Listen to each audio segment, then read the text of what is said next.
ఉన్నదండి. కనుక నిజ దేవుని సేవకులు దేవుని యొక్క ఆహారం ఏంటి, దేవుని యొక్క పానీయం ఏంటి అనబడేది చూసినప్పుడు దినదినము కూడా ఏంటంటండి, మాకు అనర్య పురుషుడు ఏమైపోతున్న దినలు వచ్చబడుతున్నాడు కనుక దృశ్యమైన కనపడుతున్నప్పుడు చలించవలసిన ఆశ్చర్యపడవలసిన అవసరం లేదు.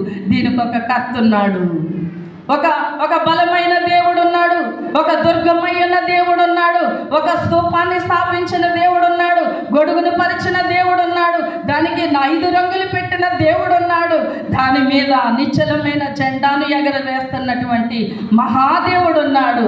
అంతేకాదు దానికి పైన ఇంద్రధనుసును పెట్టిన దేవుడు ఉన్నాడు. ఆ దేవుడు అంటుండగా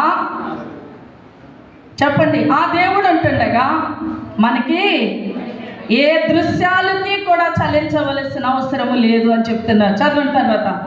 అదృశ్యమైన వాటిని నిదానించి చూచుచున్నాము గనుక క్షణమాత్రముండు మా చులకని శ్రమ మా కొరకు అంతకంతకు ఎక్కువగా నిత్యమైన మహిమ భారమును కలుగజేయుచున్నది. అది ఈ చులకన శ్రమ.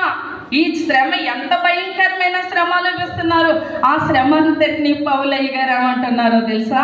చులకన శ్రమ అంటున్నారు. ఏమీ కాదండి, అదే ఉందండి అంటున్నారు.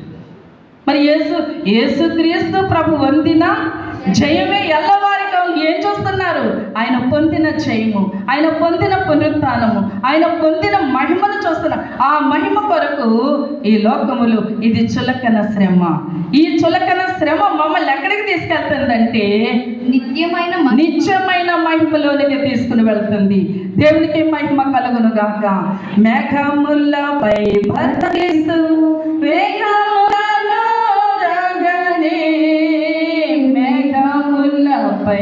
భర్త క్రీస్తు మేఘముగలో రాగలే మేఘం మీదికి వెళ్ళి నేను హల్లెలూయా పాడేదన్. మేఘం మీదికి వెళ్ళి నేను హల్లెలూయా పాడేదన్.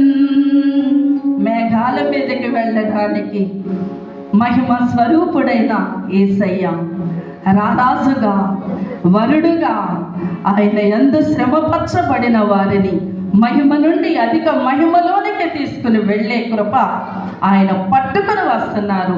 అతి కృపకు ఎదురెళ్ళి మేఘమెక్కే భాగ్యము మనకుని మాతో పాలిభాగస్తులైన మీకందరికీ అతి కృపా భాగ్యము పరిశుద్ధాత్మ తండ్రి అనుగ్రహించునుగాక.